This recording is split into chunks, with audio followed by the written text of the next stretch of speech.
کو پیدا فرمایا. پیدا کرنے سے پہلے اللہ نے آپ کے کھانے پینے رہنے سونے جاگنے اجالے اندھیرے سردی گرمی ہر چیز کا انتظام اس دنیا میں پیدا کیا. ہر چیز کو منظم طریقے سے اللہ نے اس دنیا کے اندر آپ کے لیے رکھا اور پھر ہمیں زندگی گزارنے کا ایک بہترین قانون، ایک بہترین سسٹم، ایک بہترین نظام اللہ تبارک و تعالیٰ نے عطا فرمایا. بہت ساری نعمتیں اگر آپ شمار کرنا چاہیں تو نہیں کر سکتے، لیکن آج میں جس ایک ایسی عظیم نعمت کا اظہار اور اس کا ذکر آپ کی خدمت میں کرنے والا ہوں جو ان تمام نعمتوں میں کہیں زیادہ سب سے بڑی نعمت ہے. آنکھ ناک زمین آسمان چاند اور سورج سب سے زیادہ عظیم نعمت، سب سے بڑی نعمت ہے. آپ کو پتہ ہے وہ کون سی نعمت ہے؟ وہ اسلام کی نعمت ہے. آپ خوش نصیب ہیں، ہم خوش نصیب ہیں کہ اللہ تعالیٰ نے ہمیں اسلام کی دولت سے مالا مال فرمایا. اور آپ کو معلوم ہونا چاہیے کہ اسلام کیا ہے. صرف عبداللہ عبدالرحمان نام رکھ لینے کا نام اسلام نہیں ہے. میری ماؤں بہنوں غور سے سنو اور میرے دوستوں نوجوانوں بزرگوں اور بھائیوں، یہ زندگی جو اللہ نے عطا فرمائی ہے اسے غنیمت سمجھو. یہ اسلام ہی کی تعلیم ہے کہ آپ کو اس نے آپ کی زندگی کا مقصد بھی بتایا، آپ کو زندگی کی لمیٹیشن بھی اس نے بتائی. اس نے اس حقیقت سے پردہ اٹھایا کہ آپ کو زیادہ دن اس دنیا میں نہیں رہنا. یہ زمین اور آسمان کے سے جو تم فائدہ اٹھا رہے ہو یہ زیادہ دن یہاں تمہیں نہیں رہنا. آنکھ اور ناک اور ہاتھ اور پیر یہ زیادہ دن تمہارے ساتھ رہنے والے نہیں ہیں. ایک دن تمہیں اس دنیا کو خیر بات کہنا ہے، ایک دن اس دنیا کو چھوڑنا ہے. کل نفس ذائقۃ الموت، جو بھی پیدا ہوا ہے ہر نفس، چاہے وہ انسان ہو حیوان ہو جانور ہو جو بھی ہو، ان سب کو موت کا مزہ چکھنا ہے ایک نہ دن. ان سب کو اللہ تبارک و تعالیٰ کے پاس جانا ہے. تو اللہ نے ہماری زندگی کی ایک لمٹ بھی بتائی ہے. اس لیے میرے عزیزوں میرے دوستوں یہ اسلام ہے. دنیا میں سب سے بڑی نعمت، چاند سے بھی سورج سے بھی رات سے بھی دن سے بھی ہمارے اپنے جسم کے ہر حصے سے بھی بڑی زیادہ سب سے عظیم نعمت اسلام ہے. اس حقیقت سے وہی شخص اللہ کا شکر ادا کر سکتا ہے جو اسلام کی اس عظیم دولت کو اچھی طرح سے سمجھتا بھی ہے، مانتا بھی ہے، عمل بھی کرتا ہے. لیکن جو بظاہر مسلمان ہو گیا، جسے اسلام سے نام ہے بس، لیکن اس اسلام کی لذت اسے حاصل نہیں ہو رہی، اس کی ایمان کی جو چاشنی ہے، یہ جو شیرنی ہے، مٹھاس جو ہے اسے اگر حاصل نہیں ہو رہی ہے تو اسے اپنے ایمان کا جائزہ لینا چاہیے، اپنے دل کا جائزہ لینا چاہیے کہ آخر کون سا وہ جوہر ہے، کون سا وہ سبب ہے جس کی وجہ سے اسلام کی خوشبو ہمارے اندر سے نہیں آ رہی، اسلام کی دولت سے ہم فائدہ نہیں اٹھا پا رہے ہیں. وہ راحت اور وہ سکون، وہ اطمینان جو اسلام نے ہمیں وعدہ کیا ہے دینے کا، اللہ تبارک تعالیٰ نے ادا کیا، وہ عزت، وہ رفعت، وہ بلندی، وہ دولت، وہ سکون، وہ اطمینان اور وہ قدر و منزلت دنیا کے اندر جو ملنا تھی، آخر وہ نعمت کہاں ہے؟ کیوں نہیں آج ہم عزت و رفعت حاصل کر پا رہے ہیں؟ کیوں نہیں آج ہم دنیا کی نگاہوں میں محبوب بن رہے ہیں؟ وجہ کیا کہ آج دنیا ہم سے نفرت کر رہی ہے اور دنیا ہم سے دور بھاگ رہی ہے. دنیا کے لوگ، ہمارے اپنے ملک کے لوگ ہم سے نفرت کر رہے ہیں. اس کا سبب کیا ہے؟ اس کے اوپر ہمیں غور کرنا ہے، ہمیں سوچنا ہے کہ آخر وجہ کیا ہے. عزیزان محترم، یقیناً آج بھی اسلام اسی آن و بان اور اسی شان کے ساتھ، آج بھی اسلام اسی عظمت کے ساتھ پوری دنیا کے اندر زندہ ہے اور انشاءاللہ قیامت تک زندہ رہے گا. ہم جب تک اسلام کو اپنی پیشانیوں کا صحیح ڈھنگ سے جھومر نہیں بنائیں گے، جب تک ہم اسلام کی تعلیمات پر اچھی طرح سے عمل نہیں کریں گے، یاد رکھو دنیا کی کوئی طاقت ہے مسلمانوں، اے اسلام کی طرف نسبت کرنے والوں، تمہیں نہ کوئی عزت دے سکتی ہے، نہ کوئی بلندی دے سکتی ہے، نہ تم دولت پا سکتے ہو، نہ رفعت پا سکتے ہو، نہ اللہ کی نظر میں محبوب بن سکتے ہو، نہ دنیا والوں کی نظر میں محبوب ہو سکتے ہو۔ اس مسئلے کے اوپر ہمیں غور کرنا ہے، اپنے سماج کو، اپنے معاشرے کو اللہ کی دی ہوئی اس نعمت کے مطابق ڈھالنا ہے۔ ایمان اور عقیدے سے لے کر عمل تک اپنی زندگی کے ایک ایک لمحے کو اسلام نے جس طرح گزارنے کا حکم دیا ہے، یاد رکھو اسی طرح سے گزارنا ہے۔ اللہ کے رسول صلی اللہ علیہ وسلم آپ کو اپنی تاریخ، اپنی ہسٹری، اسلام کے بارے میں مکمل جانکاری حاصل کرنا بہت ضروری ہے۔ اتنی ضروری ہے جس طرح سے آپ کو اپنی پیٹ کے لیے غذا حاصل کرنا ضروری ہے، جس طرح اپنی صحت اور تندرستی کو برقرار رکھنے کے لیے کھانا پانی کی ضرورت ہے آپ کو۔ عزیزان محترم، اسی طرح سے آپ کی روح کو تازگی بخشنے کے لیے، آپ کو اطمینان و سکون حاصل کرنے کے لیے، آپ کے دل کو فرحت اور آپ کے دل کو قرار حاصل کرنے کے لیے، اس دنیا میں عزت حاصل کرنے کے لیے اسلام کی تعلیمات سے روشناس ہونا، اسلام کی تعلیمات کو حاصل کرنا بے حد ضروری ہے۔ اور الحمدللہ بڑے خوش نصیب لوگ ہیں وہ جنہوں نے اس بستی کے مسلمانوں کی عظیم الشان بستی میں قمر العلوم جیسا ایک ادارہ انہوں نے خون پسینے آپ حضرات نے لگا کر کے قائم کیا ہے۔ آج ضرورت اس بات کی ہے کہ آپ کا بچہ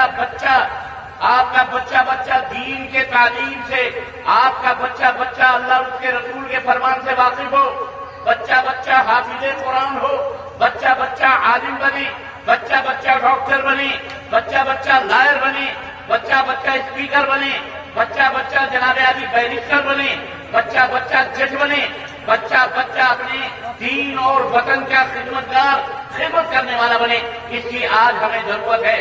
ہندوستان کے اندر مسلمانوں، اللہ کی قسم، آپ عزت اس وقت تک نہیں حاصل کر سکتے جب تک آپ علم کے، تعلیم کے زیور سے آپ اپنے آپ کو بھی اور اپنے آل اولاد کو، اپنے بال بچوں کو بھی، اپنے بیوی بچوں کو بھی، اور لڑکیوں کو بھی، لڑکوں کو بھی، جب تک آپ اچھی طرح سے تعلیم نہیں دیں گے۔ اس کی بہت سخت ضرورت ہے۔ آج ہم ہر میدان میں اپنے اسلام کے بارے میں ہم کو واقفیت نہیں ہے، اپنے دین کے بارے میں واقفیت نہیں ہے، حلال کیا ہے، حرام کیا ہے، شرافت کیا ہے، نجابت کیا ہے، آج ہم کو اس کا پتہ نہیں ہے۔ اور آپ کو معلوم ہونا چاہیے،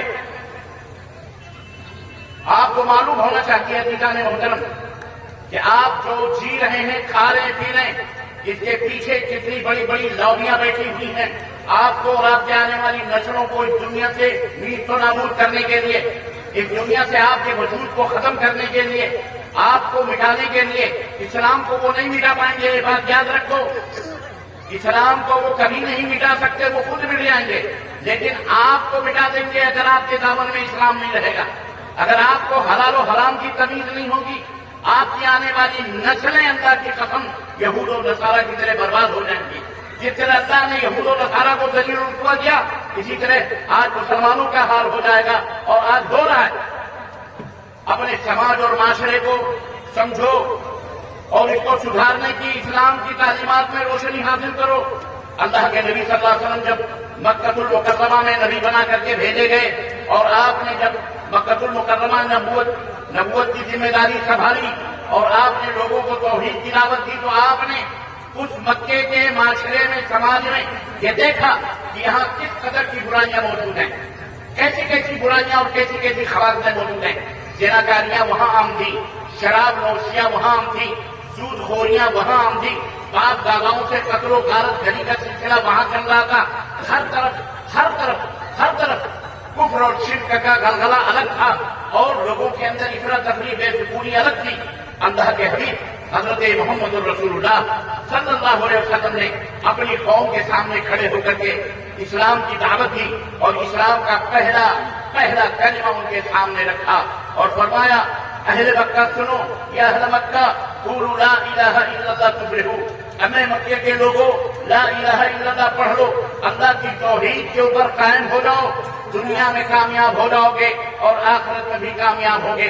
تملکul عرب والعجم, اللہ تعالیٰ عرب و عجم آپ کے قدموں میں ڈال دے گا. یہ لا الہ الا اللہ پڑھ لو, اللہ کے سوا کوئی معبود برحق نہیں, اس بات کا اقرار کر لو. انشاءاللہ تبارک و تعالیٰ اللہ تمہیں رفعت و بلندی عطا فرمائے گا, اللہ تمہیں عظمتوں سے ہمکنام کرے گا. یہ پہلا پیغام تھا اللہ کے نبی صلی اللہ علیہ وسلم کا. اس کے بعد اللہ کے نبی صلی اللہ علیہ وسلم نے لوگوں کو تعلیمات توحید کے اندر جب پکا کیا تو پھر حرام چیزوں کی لسٹ چلی, یہ کھاؤ یہ نہ کھاؤ, یہ حرام ہے یہ حلال ہے. اپنی امت کو اللہ کے نبی نے اپنے صحابہ کو ساری چیزوں کی تفصیلات بتائیں. عزیزان محترم کے وقت نہیں ہے کہ میں ان تفصیلات کو بتاؤں, لیکن یہ ادارے, یہ دینی مدرسے, یہ دینی تعلیم کے جو سینٹرز ہیں, مراکز ہیں, یہ جو خون پسینے سے قائم کیے جا رہے ہیں, یہ اسی لیے ہیں تاکہ آپ اپنے بچوں کو اور خود بھی اپنی عورتوں کو علم حاصل کر کے ان کو سمجھائیں سکھائیں کہ کیسے ہم دنیا میں بھی اور آخرت میں بھی کامیاب ہو سکتے ہیں. اللہ کے حبیب صلی اللہ علیہ وسلم نے لوگوں کو ایک ایک چیز بتلائی ہے. آج اس کی ضرورت ہے کہ ہم وہ چیزیں حاصل کریں, ان چیزوں کو سیکھیں, اپنے بچوں کو وہ سکھلائیں, جب جا کر کے ہم کامیاب ہو سکتے ہیں, ہمارا معاشرہ صحیح ہو سکتا ہے. آج ہمارے معاشرے میں کون سی وہ برائی ہے جو اپنے بھارت کے غیر کے لوگوں کے اندر وہ برائیاں نہیں ہیں؟ تمام وہ برائیاں جو غیروں میں تھیں, جو اسلام میں نہیں تھیں, آج ہم نے اپنے کردار سے, اپنے اخلاق سے, اپنے عمل سے ان برائیوں کو اپنے اندر داخل کر لیا. اللہ کے نبی صلی اللہ علیہ وسلم نے سب سے پہلے شرک کے بعد جس بیماری کی طرف اشارہ فرمایا اور فرمایا کہ لوگوں توحید کے اوپر قائم ہو جاؤ, شرک نہ کرو. شرک بہت بڑا گناہ ہے, آپ کو پتا ہونا چاہیے. اس کے بعد جو سب سے بڑا گناہ ہے, پتا ہے آپ کو, سب سے بڑا گناہ سود کھانا ہے. یہود و نصارہ نے آج ہمارے سماج کو سودی بنا دیا ہے. آج ہم اور ہمارے بچوں کے رگوں میں جو خون دوڑ رہا ہے, آپ کو معلوم ہونا چاہیے, یہ بینک, یہ سودی کاروبار لالچ دے کر کے جو ہمیں اور ہمارے سماج اور ہمارے معاشرے کو کھوکھلا کیا جا رہا ہے, اور ہم بڑے شان سے اس سود کو کھا رہے ہیں. اور ہم نے یہ بھی سنا کہ یہاں تو باقاعدے وومنس, عورتوں کے گروپ کے سود چل رہے ہیں. اعوذ باللہ استغفر اللہ. ہم نے سمجھا تھا کہ ابھی بینکوں تک اور بلیوں تک یہ سود تھے, اب تو باقاعدے خواتین کے گروپس بنا کر کے ان کو سود کے پیسے دیے جاتے ہیں, اور شیاطین آ کر کے ان کو 50,000 لاکھ 2 لاکھ کے سود دیتے ہیں, اور پھر باقاعدے مرد لوگ آ کے ان سے وصولتے ہیں. ہم نے یہاں تک سنا بہت ساری ایسی عورتیں ہیں جو سود نہیں بھر پاتی تو اپنی عزت و آبرو کا سودا کرتی ہیں. یہ مسلمانوں کہاں ہیں آپ کون سی دنیا میں جی رہے ہیں؟ آپ کیا سمجھتے ہیں سود کھانا یا سود کے پیسوں سے آپ کروڑ پتی ہو جائیں گے, آپ بہت مالدار بن جائیں گے؟ اللہ کی قسم بتلا رہا ہوں, سود کھانے والا قیامت کے دن میں اندھا بنا کر کے اٹھایا جائے گا. اور آپ کو معلوم ہونا چاہیے, اللہ کے حبیب صلی اللہ علیہ وسلم نے فرمایا اس کے 70 گناہ ہیں, اور سب سے کمتر گناہ. اے سودی کاروبار کرنے والوں, اے مسلمانوں, اگر تمہارے دل کے اندر, اور مسلمان تو مسلمان, ہم اپنے آپ کو اہل الحدیث بھی کہتے ہیں. اللہ اکبر, اللہ اکبر. یہ تصور, یہ پورا علاقہ اہل الحدیث کا علاقہ, 95% مسلمان اہل حدیث ہیں, مسلمان ہیں. اور دوسری نعمت قرآن و حدیث کی توحید کی دولت. عزیزان محترم, چور اور شاہ دونوں اکٹھا نہیں ہو سکتے, حرام اور حلال دونوں جمع نہیں ہو سکتے, اندھیرے اور اجالے دونوں اکٹھا نہیں ہو سکتے. عزیزان محترم, اہل حدیث ہو اور سود خور بھی ہو, اللہ کی قسم, پتہ ہے آپ کو اللہ کے رسول صلی اللہ علیہ وسلم نے فرمایا کہ سب سے ادنا جو 70 نمبر کا گناہ, سب سے چھوٹا, سب سے کم تر گناہ سود کھانا, سود کا یہ ہے کہ اپنی سگی ماں سے زنا کرنا. اپنی سگی ماں سے بولو زنا کرنا، اور زنا تو اپنی جگہ ہے. اللہ تبارک و تعالیٰ نے قرآن کریم میں فرمایا فَاعْتَذَرُوا بِحَرْبٍ مِّنَ اللَّهِ وَرَسُولِهِ. جو سود کھاتا ہے، سود کھلاتا ہے، سودی کاروبار کرتا ہے، اللہ تبارک و تعالیٰ نے فرمایا اللہ اور اس کے رسول سے کھلا ہوا اعلان جنگ. اللہ سے پنگا لے کر، اللہ اور اس کے رسول سے جھگڑا کر کے، اس سے جنگ کر کے آپ کامیاب ہو سکتے. یاد رکھو حاشا وکلا، اسلام نے سود کو حرام قرار دیا اور زنا اپنی ماں سے زنا سے بھی بدتر قرار دیا ہے. سود کھانے والا جہنم میں جائے، اس کی نمازیں قبول نہیں ہوتی. 9 درہم اگر حلال کا ہے، 1 درہم اگر حرام کا ہے، 9 روپے حلال کے، 1 روپیہ حرام کا ہے، اللہ کی قسم بتلا رہا ہوں اس کی نماز قبول نہیں ہوتی. جو کپڑا پہنا ہے وہ گوشت اور وہ خون جو سود کے پیسوں سے بنا ہے، حرام سے بنا ہے، وہ کبھی جنت میں جا سکتا. تو سب سے پہلا ہمارا کام الحمدللہ سب اہل حدیث ہیں، اہل توحید ہیں، شرک نہیں ہو رہا. اللہ کا شکر اور اس کا احسان کہ ہم مشرک نہیں ہیں، ہم درگاہ پرست نہیں ہیں، ہم قبر پرست نہیں ہیں، ہم مجاوری نہیں کرتے، ہم عرس اور میلے اور ٹھیلوں کے ہم رسیاں نہیں. لیکن میں نے ایک بات اور سنی، افسوس کی بات، یہ اسی علاقے میں کہیں کوئی مزار، کوئی درگاہ ہے، کسی نے بنائی ہوئی ہے، اور جب تک اہل حدیث نہ جائیں وہاں کا عرس مکمل ہی نہیں ہوتا. اعوذ باللہ، استغفر اللہ. ہم دنیا کو توحید کا درس دے رہے ہیں اور ہم اپنے ماؤں بہنوں بیٹیوں کو میلے کے نام پر، کھیلے کے نام پر، عرس کے نام پر ایسی جگہوں پہ جائیں جہاں شیاطین کی طواف ہوتے ہو، شیاطین کے چکر لگتے ہو، جہاں شیطانوں سے فریاد کی جا رہی ہو، جہاں سجدے ہو رہے ہو اللہ غیر اللہ کو، جہاں پکارے جا رہے ہو وہاں جانے. اگر اللہ کی لعنت وہاں برستی ہے، وہاں جانے والوں یاد رکھو تمہارے اوپر بھی، تمہارے بال بچوں کے اوپر بھی اللہ کی لعنت برستی ہے. اس لیے حاشا وکلا، یہ توحید کے خلاف ہے. یہ سب شیطانی چکر اور مکر. شیطان نے تمہیں اہل حدیث تو خیر آپ بن گئے، آپ کا عقیدہ درست تو ہو گیا،